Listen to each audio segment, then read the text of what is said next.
Assalamualaikum warahmatullahi wabarakatuh. Saya Anita Safitri dari Muzar TV SMA Al Muhajirin. Saat ini saya sudah bersama dengan Dr. Andri.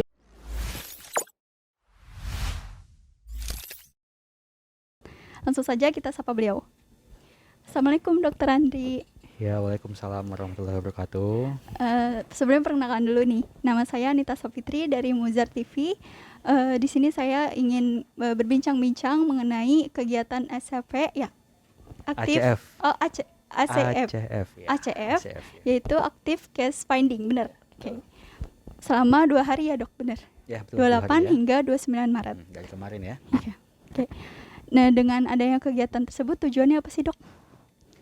Oke, jadi untuk ACF itu sendiri ya, yang mana active case finding ini, jadi kan kita ini sekarang ini lagi masih masa pandemi ya, pandemi COVID-19 ya, yang mana angka COVID juga kan naik turun, naik turun, naik turun gitu. Nah, di sini kita program ACF ini ya, arahan dari Dinas Kesehatan juga, kita mencari sesuai dengan namanya ya, active case finding. Kita mencari kasus aktif gitu ya. Tujuannya apa? Untuk menekan laju penularan COVID-19 gitu. Jadi sehingga tidak ada kebocoran-kebocoran kasus lagi gitu. Karena di sini kita langsung men-screening semuanya. Screening mulai dari apa namanya pasien-pasien yang bergejala dan tidak bergejala ya. Dan khususnya sih untuk pasien-pasien yang tidak bergejala ya. Pasien dengan OTG, kasus OTG ya. Karena dikhawatirkan kalau misalkan pasien yang bergejala ya kita bisa ngelihat ya mereka itu sudah jelas lah gitu.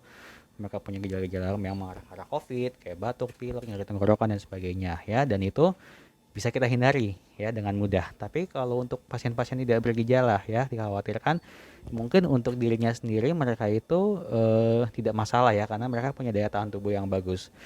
Tapi ketika virus di dalam tubuh yang tidak bergejala itu masih aktif, pasien-pasien tanpa bergejala itu masih bisa berpotensi untuk menularkan ke orang-orang lain di sekitarnya yang kita tidak tahu kan karena kondisi kesehatan tiap orang itu kan berbeda-beda ya gitu. Ada yang gampang sakit ya kalau mungkin yang kuat ya dia fine fine aja, tapi kalau yang gampang sakit kan kasihan gitu kan. Jadi disinilah kita benar-benar men-screening semuanya gitu.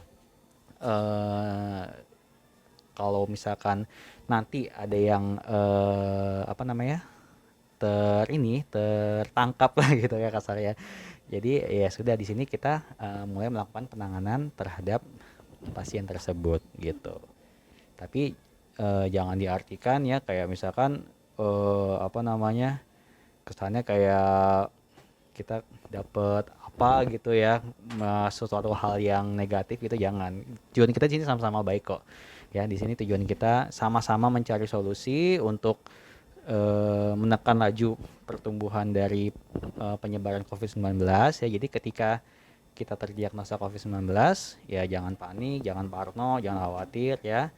Di sini kita menyelamatkan diri kita sendiri dan menyelamatkan orang lain juga. Intinya sih seperti itu. Dengan tadi yang udah mengenai tujuannya, kita juga pengen tahu nih dok, apa sih manfaatnya? Manfaatnya ya. Oke, jadi manfaat utama sih yaitu ya kita menekan laju pertumbuhan dari kasus COVID ini semakin melonjak lagi ya. Karena kita juga dapat apa namanya arahan juga dari gubernur kan. Di sini beliau menegaskan bahwa untuk penanganan dari COVID itu sendiri kita menggunakan 3T ya, yaitu tracing, ya, testing dan treatment. Gitu sesuai dengan namanya. Tracing, kita lacak nih semuanya. Kita lacak sampai ke akar-akarnya gitu. Nah, kemudian setelah dapat ya, kita lakukan testing ya. Testing kita periksa gitu. Bagaimana status COVID mereka gitu. Apakah mereka positif atau negatif ya. Nah, kemudian dari situ ketika kita mendapatkan kasus-kasus yang aktif, yang kasus-kasus yang positif, baru kita lakukan treatment, kita lakukan penanganan, kita lakukan pengobatan ya. Baik itu dia bergejala maupun tidak bergejala, tetap kita lakukan penanganan gitu. Jadi dengan harapannya ya, dengan apa namanya semuanya bisa terperiksa sekaligus kan juga namanya screening ya, semacam screening begitu ya. Jadi semua orang bisa tahu status COVID mereka bagaimana dan akhirnya ya kita bisa melewati masa pandemi ini ya. Karena kan kita juga pengen lah ya hidup tenang lagi gitu di luar sana ya, beraktivitas lagi seperti biasa seperti pada masa-masa sebelum COVID. Seperti itu. Baik, jika apabila gitu ya dok, di SMA Al Muhajirin ini ada salah satu siswa atau siswi yang terindikasi positif, apa tindakan apa yang bakal diambil dari pihak mungkin puskesmas atau sekolah? Oke.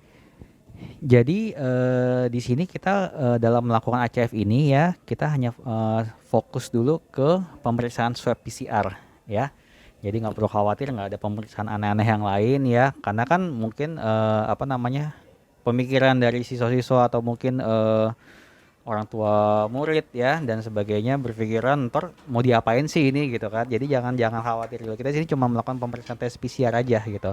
Ya kita lakukan swab dari hidung dan tenggorokan ya gitu. Jadi tidak ada pemeriksaan darah dan sebagainya ya. Kita tidak ada melakukan pemeriksaan seperti itu, hanya pemeriksaan swab saja. Nanti ketika hasilnya sudah keluar ya, biasanya kan masuk tuh hasilnya, bisa kalau mungkin yang punya akun Peduli Lindungi ya, itu bisa dilihat dari akunnya itu ya, Peduli Lindungi. Tapi kalau misalkan nggak ada ya, nanti biasanya dari pihak kita juga dari pihak puskesmas akan menyampaikan ke pihak sekolah, ini loh hasil tesnya yang kita sudah periksa, mereka bagaimana statusnya gitu. Kalau misalkan yang negatif ya silakan melanjutkan kegiatan seperti biasa, karena kan ini kan udah mulai kegiatan PTM ya. Nah, jadi kalau misalkan nanti ada yang positif ya, ya udah kita melakukan isoman terhadap pasien tersebut, terhadap siswa tersebut gitu. Di sini kan ya nggak siswa doang ya, kita kan di sini selain siswa kan juga melakukan pemeriksaan terhadap warga sekolah juga ya. Gitu. Jadi ya siapapun yang positif ya sudah sesegera mungkin kita apa namanya, memisahkan lah gitu. Jangan sampai terjadi penularan-penularan yang berikutnya gitu. Karena di sini kita nggak mau menunggu sampai pasien itu sakit dulu gitu. Jadi kita langsung gerak di awal ya, sebelum mungkin mereka kebanyakan kan kalau dulu kan pernah apa namanya, pas kasus lagi tinggi-tingginya kan ya, orang nunggu sakit dulu gitu kan ya. Akhirnya menyebabkan fasilitas kesehatan semua pada penuh gitu kan. Jadinya kan timbul apa ya, kepanikan sendiri ya antara pasien dan keluarga pasien dan warga-warga di lingkungan sekitar gitu ya. Jadi kita menghindari hal seperti itu. Jadi sebelum itu semua terjadi, makanya kita melakukan screening dulu. Setelah kita dapat, ya udah kita langsung tindak lanjuti pasien tersebut sampai ya angka benar-benar hilang dan kita dinyatakan bebas dari masa pandemi ini, begitu. Dari jawaban dokter tadi, jika ada yang terindikasi positif, itu melakukan isoman. Itu butuh berapa hari, dok? Oke. Kalau menurut anjuran dari Kemenkes memang untuk aturan isoman ya, untuk pasien-pasien yang OTG ya atau orang dengan tanpa gejala, kita melakukan isoman itu sampai 10 hari kurang lebih ya. Nah, dan untuk pasien-pasien yang bergejala ya bisa dilanjutkan sampai 14 hari ya, atau setidaknya minimal sampai 3 hari bebas gejala gitu. Itu untuk gejala yang ringan, tapi ya kalau misalnya sudah gejala yang berat ya kita anjurkan untuk dirujuk ke mana? Ke fasilitas kesehatan yang lebih tinggi kayak rumah sakit gitu ya. Nah, setelah isoman ya, nanti sebenarnya anjuran dari Kemenkes pun tidak perlu melakukan ada swab ulang. Kalau dulu kan mungkin pernah sempat beredar ya, pasien dinyatakan negatif kalau misalkan dia sudah selesai isoman dan di swab ulang harus negatif, benar-benar negatif lah gitu setelah melakukan PCR ulang. Tapi kalau sekarang sudah tidak perlu ya. Jadi dengan masa isoman sudah selesai, tidak perlu ada PCR ulang. Yang penting gejala di dalam tubuh pasien itu sudah tidak ada sama sekali gitu. Tapi kalau misalkan penasaran nih, kadang-kadang orang suka penasaran ya, ini gimana sih di dalam badan kita masih ada virus apa enggak, masih positif apa enggak gitu. Silakan melakukan PCR ya, tapi ya mungkin sekitar hari ke-5 hari ke-6 silakan melakukan PCR ulang ya. Kalau misalkan hasilnya negatif, oh berarti ya sudah aman gitu, bisa berkegiatan seperti biasa. Tapi kalau misalkan nggak mau melakukan PCR ulang, karena nggak semua orang merasa nyaman ya dengan aktivitas di swab ini ya gitu. Jadi kalau misalkan memang tidak mau, ya mungkin bisa ditunggu sampai masa isomannya selesai saja gitu. Yang penting gejala sudah hilang, tidak ada, silahkan beraktivitas seperti biasa. Boleh ceritain nggak nih dok, pengalaman dokter selama 2 hari ngawasin atau menjadi petugas ACF di SMA Al Muhajirin? Pengalamannya kalau untuk di Al Muhajirin ini ya alhamdulillah sih ya, baik ya, baik dan kooperatif juga ya, gitu. Kooperatif. Jadi ketika kita datang, tempat juga sudah siap, terus peserta yang mau di swabnya pun juga sudah ready semuanya. Jadi akhirnya semua kegiatan juga berjalan dengan lancar gitu. Jadi tidak ada apa namanya, tidak ada waktu yang terbuang sia-sia gitu. Jadi ya alhamdulillah kerjasama antara petugas dengan warga sekolah pun bisa terjalin dengan baik dan akhirnya kita juga selesai melaksanakan semuanya dengan lancar seperti itu.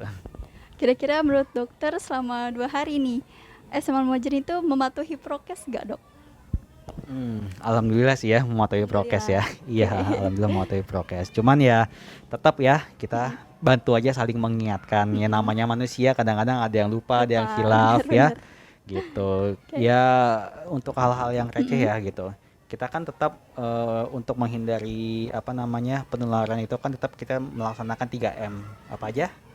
Memakai Pakai masker, masker, mencuci cuci tangan, tangan, dan menjaga jarak. Iya, mantap. Yang penting 3 itu aja ya. Yang itu diterapkan, insya Allah sih kita bisa terhindar dari hal-hal yang tidak diinginkan gitu. Karena takutnya ya misalkan kejadian-kejadian sepele yang bikin lupa, misalkan kayak kita habis makan ya mau ngomong makan kan harus buka masker ya. Nah ketika sudah selesai makan ya bantu ingetin temennya kalau misalnya ada yang belum pakai, buru-buru pakai lagi gitu.